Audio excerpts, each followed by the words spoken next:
വർക്കിന് വേണ്ടി നമ്മൾ യൂസ് ചെയ്യുന്നത് കാർബൺ ബ്ലാക്ക് പേപ്പർ സ്കെച്ച് പാഡാണ്. പ്രൈസ് അടക്കം കംപ്ലീറ്റ് ഡീറ്റെയിൽസ് ഞാൻ എൻ്റെ ആർട്ട് സപ്ലൈ വീഡിയോയിൽ പറഞ്ഞിട്ടുണ്ട്.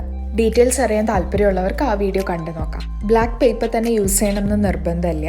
വൈറ്റ് പേപ്പർ ആയാലും നിങ്ങൾക്ക് ഈ വർക്കിന് വേണ്ടി യൂസ് ചെയ്യാം. വൈറ്റ് പേപ്പറിലാണ് ചെയ്യുന്നതെന്നുണ്ടെങ്കിൽ ബ്ലാക്ക് പെൻസ് യൂസ് ചെയ്ത് Zentangle വരയ്ക്കാം.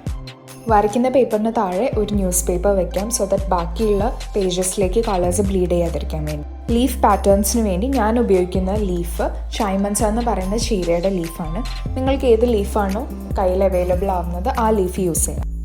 ലീഫ് ഇൻവേർട്ടഡ് ആയിട്ട് പേപ്പറിൻ്റെ മുകളിൽ വെച്ച് കൊടുക്കാം. റഫ് ബ്രിസിൽസ് ഉള്ള ബ്രഷ് ഉപയോഗിച്ച് നമുക്ക് കളേഴ്സ് ഈ കാണിച്ചിരിക്കുന്ന പോലെ പേപ്പറിലേക്ക് ട്രാൻസ്ഫർ ചെയ്യാം. ഇങ്ങനെ കളേഴ്സ് സ്പ്ലാഷ് ചെയ്യാൻ വേണ്ടി നമുക്ക് ഇഷ്ടമുള്ള കളേഴ്സ് നമുക്ക് ചൂസ് ചെയ്യാം. ഇങ്ങനെ ചെയ്യുന്ന സമയത്ത് ബ്രഷ് വെറ്റാക്കേണ്ട ആവശ്യമില്ല. ബ്രഷ് ഫെവിക്രിൽ കളേഴ്സിൽ ഡിപ്പ് ചെയ്യുക ആൻഡ് ഫിംഗർ ടിപ്പ് ജസ്റ്റ് ഒന്ന് ചെറുതായിട്ട് നനയ്ക്കുക. എന്നിട്ട് കളേഴ്സ് ട്രാൻസ്ഫർ ചെയ്യുക. ബ്രഷ് വെറ്റാക്കിയാൽ കളേഴ്സ് കൺട്രോളിൽ നിൽക്കില്ല, കളേഴ്സ് ബ്ലീഡ് ചെയ്യും. പിന്നെ ഡ്രോപ്ലെറ്റ്സ് വളരെ വലുതായിരിക്കും, അപ്പോൾ കാണാൻ ഭംഗിയുണ്ടാവില്ല. അതുകൊണ്ട് തന്നെ ചെറിയ ഡ്രോപ്ലെറ്റ്സ് ആയിട്ട് കിട്ടിയാൽ മാത്രമേ ആ ഒരു മൈന്യൂട്ട് ഡീറ്റെയിലിംഗ് കിട്ടുകയുള്ളൂ. അതുകൊണ്ട് ബ്രഷ് ഒരിക്കലും വെറ്റ് ചെയ്യരുത്, കൈ മാത്രം വെറ്റ് ചെയ്യാം. ഇങ്ങനെ ചെയ്യുന്ന സമയത്ത് ഒരുപാട് ലെയേഴ്സായിട്ട് കളേഴ്സ് കൊടുത്താൽ മാത്രമേ ആ ഒരു ഡീറ്റെയിലിംഗ് കിട്ടുകയുള്ളൂ. കളേഴ്സ് ട്രാൻസ്ഫർ ചെയ്ത് അത് ഡ്രൈ ആയതിനു ശേഷം മാത്രം Zentangle വരച്ചു തുടങ്ങുക.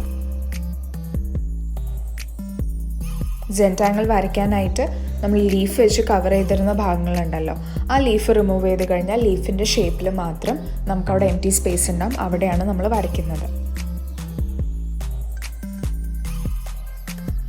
എത്ര മൈന്യൂട്ടായിട്ടുള്ള ഡീറ്റെയിലിംഗ് കൊടുക്കാൻ പറ്റുന്നോ അത്രയും മൈന്യൂട്ടായിട്ടുള്ള പാറ്റേൺസ് കൊടുക്കുക.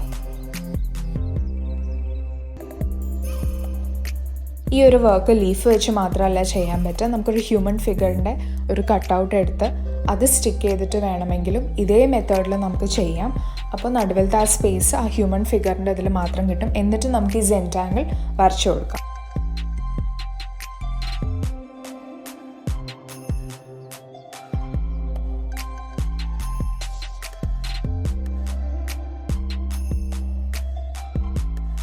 നിങ്ങൾക്ക് ഇഷ്ടമുള്ള പാറ്റേൺസ് കൊടുക്കാം. ഞാനിവിടെ കുറച്ച് പാറ്റേൺസിൻ്റെ എക്സാമ്പിൾസ് മാത്രമാണ് കാണിച്ചിരിക്കുന്നത്.